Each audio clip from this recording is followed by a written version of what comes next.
O Concorde conseguia cruzar o Atlântico pouco mais de 3 horas, o dobro da velocidade de qualquer avião moderno. E você faria isso com estilo, saboreando uma taça de champanhe. Mas espera aí, esse não é o Concorde. Este é o único outro jato supersônico a ter transportado passageiros comerciais. E não é o Concorde. Estamos falando do Tupolev 144 da União Soviética. E sim, ele tem um visual bem parecido com o Concorde, mas voar nele era bem diferente. O Tu-144 parecia mais com a irmã mais velha e excêntrica do Concorde. Era barulhento, desportável, um tanto quanto arriscado. No entanto, a história do Tu-144 é sem dúvidas fascinante. Embora tenha sido influenciado pelo design do Concorde, com sua aparência inconfundível, ele trouxe algumas melhorias, como a capacidade de transportar mais passageiros e atingir velocidades impressionantes. Mas, afinal de contas, a verdadeira história do Tu-144 é sobre uma grande enganação. Uma tentativa de enganar o mundo. Na década de 1960, a corrida para criar um jato supersônico não era apenas sobre velocidade, era uma questão de afirmação de poder e superioridade, tanto para os soviéticos, tanto para o Ocidente. E a corrida para ser o primeiro realmente começou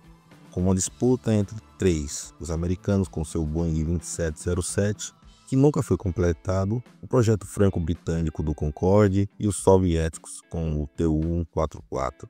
Os americanos falharam, atolados em burocracia e estouro de orçamento, o que deu ao Concorde uma vantagem clara. Os soviéticos, com tecnologias mais primitivas, estavam muito atrás, mas contaram com aquele velho truque soviético, a engenhosidade. E claro, roubaram uma parte crucial do programa do Concorde. No início, os espiões soviéticos conseguiram mais de 90 mil documentos técnicos sobre o Concorde e outras aeronaves, o que permitiu com que o programa soviético avançasse mais rápido. O Tu-144 decolou 2 meses antes do Concorde. O Concorde, sem dúvidas, foi projetado com o conforto dos passageiros em mente. Os jornalistas ficaram impressionados com a suavidade e o silêncio do voo supersônico, e como os comissários conseguiam conversar a bordo. Os passageiros enquanto serviam mais. Mas e o Tu-144? Bem, havia caviar e champanhe, mas os jornalistas ocidentais se concentraram nos assentos apertados, nas janelas cujas sons caíam de repente,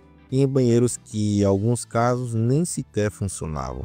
Os motores do Tu-144 e seus sistemas de resfriamento primitivo trabalhavam juntos para produzir um nível de ruído tão alto que os passageiros não conseguiam nem se comunicar. Em vez disso, eles eram obrigados a trocar mensagens manuscritas e se comunicarem por bilhetes. Um detalhe que, sem dúvidas, tirava um pouco da opulência da experiência. Voar no Tu-144 não seria exatamente uma experiência funcional.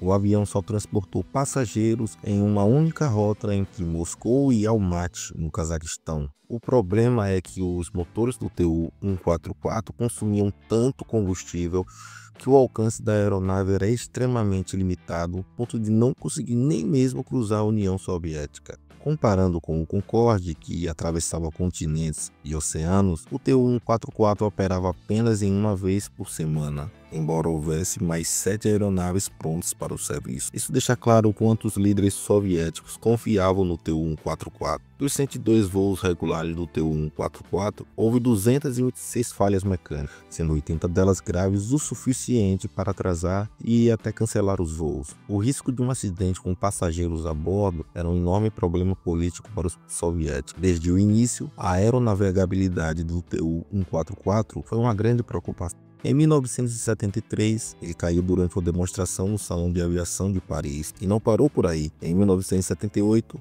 uma versão cargueira caiu devido a uma ruptura na linha de combustível. E em 1981, um outro incidente envolveu uma explosão de motor, obrigando um pouso de emergência. E esses problemas mostravam que o Tu-144 foi apressado em seu desenvolvimento, sendo mais importante para os soviéticos ter o avião pronto antes do Concorde do que garantir que ele fosse bem construído. Além disso, os engenheiros do Tu-144 tinham menos recursos e tecnologias inferiores, mas mesmo assim, não podemos negar a ousadia dos soviéticos. O Concorde foi projetado com motores Rolls-Royce de última geração, o Olympus com controle computadorizado de entrada de ar, permitindo um modo de voo chamado Super Cruzeiro. Isso significa que, uma vez alcançada a velocidade supersônica, o Concorde podia desligar os queimadores e ainda manter essa velocidade. Já os engenheiros engenheiros do Tu-144 tiveram que se contentar com os motores que precisavam de pós-combustão para manter a velocidade supersônica. No que diz respeito à aerodinâmica, o Concorde tinha uma asa otimizada tanto para voo supersônico quanto para decolagens e pousos em baixas velocidades. Já a asa do Tu-144 era eficiente apenas em altas velocidades, o que forçava os pilotos a pousarem em velocidades muito mais altas. Isso tornava as aterrissagens difíceis, exigindo até o uso de paraquedas. Para contornar essa limitação, os soviéticos projetaram canards, pequenas asas desdobráveis na frente da aeronave, que melhoravam a estabilidade em baixas velocidades. Apesar de todas as inovações de ambos os lados da Pedra de Ferro, a realidade era que a viagem supersônica era simplesmente muito cara. No ocidente capitalista, os bilhetes do Concorde chegavam a custar 5 a 6 vezes o preço de um voo normal. Assim, o Concorde virou sinônimo de luxo e glamour.